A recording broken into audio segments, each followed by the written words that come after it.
रावण भगवान शंकर का भक्त था, भक्त रहा, त्रिपुंड भी धारण करा, गले में रुद्राक्ष की माला भी पहनी, सब कुछ किया।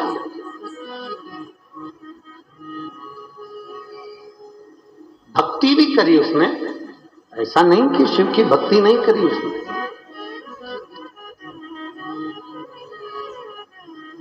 पर रावण त्रिपुंड धारण करे, रुद्राक्ष पहना, शंकर भगवान का नाम जाप भी किया, भक्ति भी करी, बस एक काम लंका का राजा रावण नहीं करता। एक भक्ति तो करी, पर शिव महापुराण की कथा कहती है अपने हृदय को, अपने मन को, अपने चित्त को साफ नहीं करते।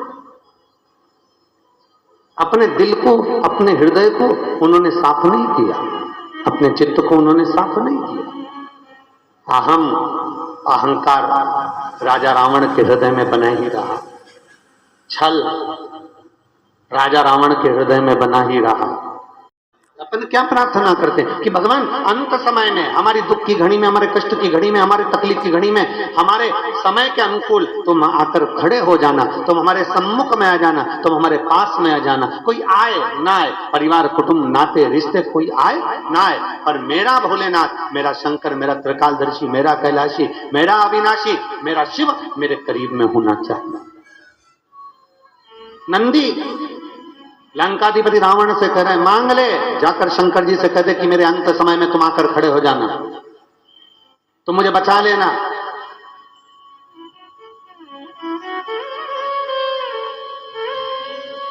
रावण हंस दिया, रावण को बड़ी हंसी आई, बहुत तेज हंसा रावण, बहुत तेज।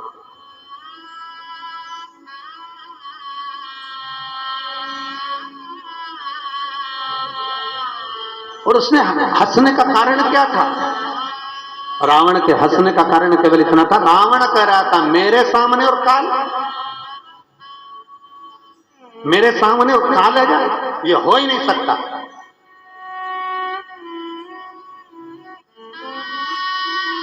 हमने पहले ओमकारेश्वर की कथा में एक बात कही थी, और गंडई की कथा में छत्तीसगढ़ से भी एक बात कही थी, आप लोगों के स्मरण में है कि नहीं? उससे पहले भी हमने कई कथाओं में कहा,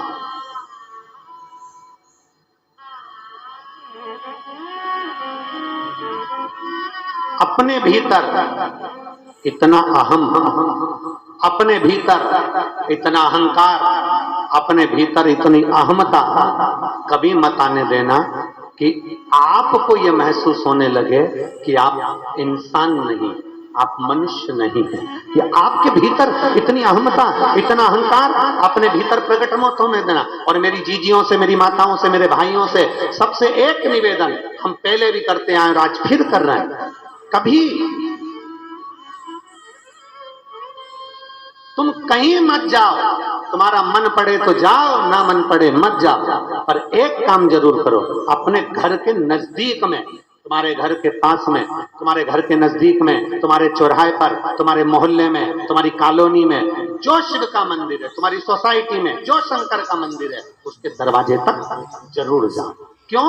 क्योंकि यहाँ हमारे यहाँ एक विषय आता है कि अगर कोई व्यक्ति बीमार होता है ना, तो सबसे पहले उसको प्राथमिक चिकित्सा केंद्र में ले जाते हैं, पास वाले हॉस्पिटल में, फिर उससे बड़े वाले हॉस्पिटल में, फिर उससे बड़े वाले हॉस्पिटल में। हम लोग कहते हैं गुरुजी हम कहाँ जाएं? अगर हमें शंकर जी को रिझाना है तो हमारा निवेदन है, सबसे पहले अपने घर के पास वाले शंकर के मंदिर में जाइए। हमने कई लोगों को देखा है, बहुत झंडा फहरा कर, बहुत चिल्ला चोट कर कर, कहाँ जा रहे हो? तो कहा हम केदारनाथ जा रहे हैं। कहाँ जा रहे हो? तो क्या हम अमरनाथ जा रहे हैं। हमने पूछा तुम अमरनाथ जा रहे हो? हाँ। कौन कौन जा रहे हो? तो क्या हम 20 लड़के अमरनाथ जा रहे हैं, हम 25 लोग केदारनाथ जा रहे हैं। हमने कहा अच्छा, अरे वाह।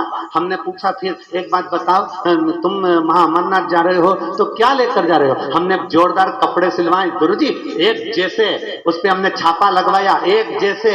अच्छा, और फिर हमने ड्रेस कोड बनाया, और वो कजन कौन सा एक कोट बोलते हैं, वो सुबह सुबह मॉर्निंग वॉक में पहनते हैं बच्चे लोग,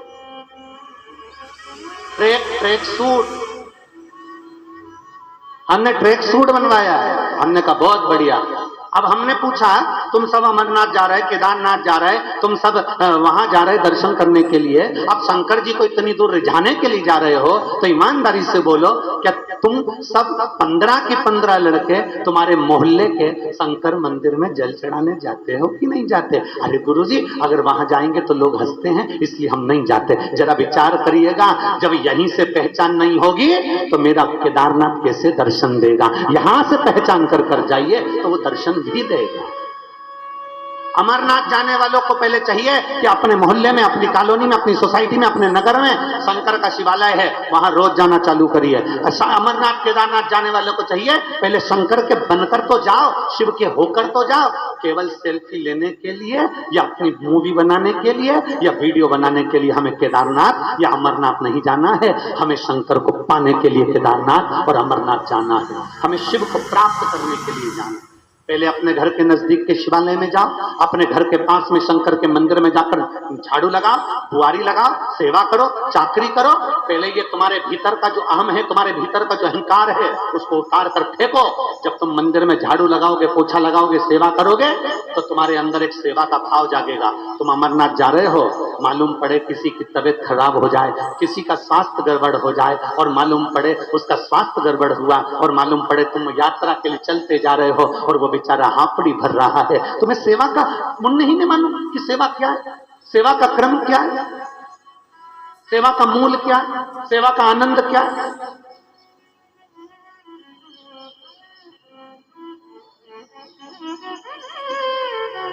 सेवा की मूलता को हम जाने। हम अगर शंकर के मंदिर में सेवा करना जानते हैं, हम शिव के मंदिर में झाड़ू लगाना जानते हैं, हम शंकर के मंदिर में पोछा लगाना जानते हैं। कोई गंदा कर चले गया, तुमने फिर झाड़ू लगा दी, तुम्हारे मुंह से तुमने अपशब्द नहीं कहा कि भैया तुमने गंदा कर दिया, नहीं, तुमने झाड़ू लगा दी, फिर वो गंदा कर गया, फिर तुमने पोछा लगा दिया।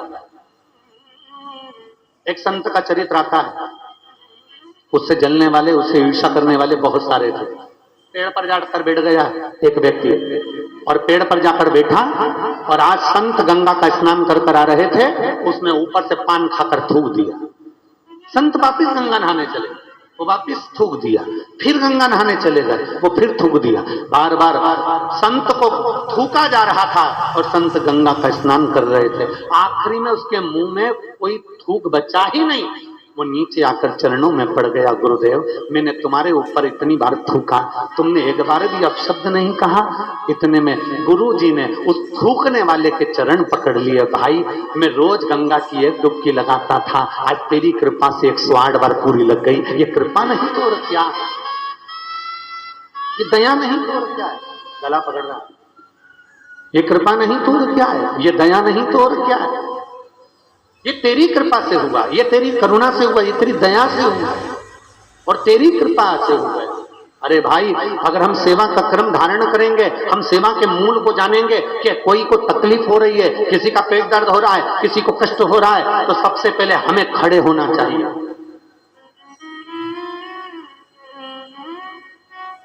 कथा सुनने जाओ, भजन में जाओ, कीर्तन में जाओ, उज्जैन महाकालेश्वर का दर्शन करने जाओ, ओमकारेश्वर का दर्शन करने जाओ, चाहे केदारनाथ जी का दर्शन करने जाओ, चाहे बद्री विशाल बाबा का दर्शन करने जाओ, चाहे अमरनाथ जी का दर्शन करने जाओ, अपने भीतर सेवा के मूल को पाकर फिर जाइए। और जो सेवा के मूल को नहीं समझता, जो सेवा के क्रम को नहीं समझता, उसको एक नजारा जो अभी हाथरस में हुआ है,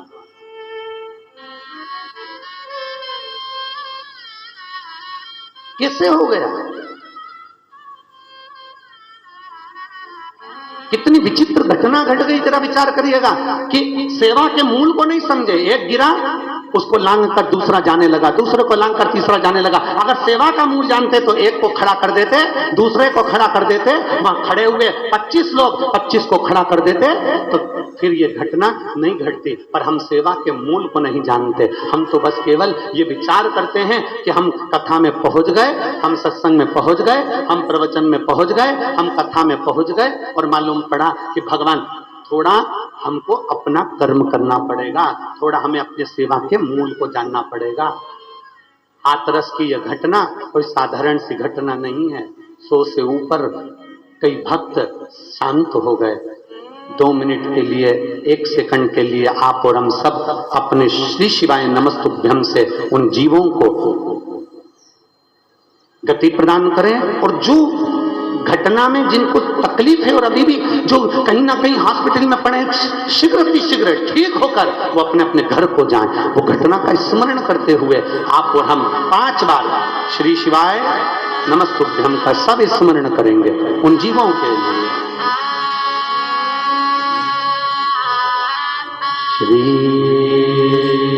शिवाय नमस्तुभ्यम, श्री शिवाय नमस्तुभ्यम, श्री शिवाय नमस्तुभ्यम, श्री शिवाय नमस्तुभ्यम, श्री शिवाय नमस्तुभ्यम। भगवान देवाधिदेव महादेव किसी कथाकार को, किसी संत को, किसी साधु को, किसी गुरु को, किसी तपस्वी को, किसी साधक को, किसी उपासक को, किसी महात्मा को निवेदन है, जो हमने पहले कथा में कहते आए आज फिर कहते हैं, किसी कथाकार, किसी साधु, किसी सन्यासी, किसी तपस्वी, किसी साधक, किसी उपासक, कोई किसी को भगवान बनाने का प्रयास मत करो। उसको इंसान का इंसान रहने दो। और भगवान तो केवल देवाधिदेव महादेव को ही है। भगवान तो देवाधिदेव महादेव को रहने दो। जितना बन सके भगवान के विरल भक्ति को धारण करो। जितना बन सके भगवान शिव के विरल भक्ति को धारण करो। जितना बन सके शंकर के दरवाजे पर जाया करो, शिव की गुणगान को गाया करो। जितना बन सके, जितना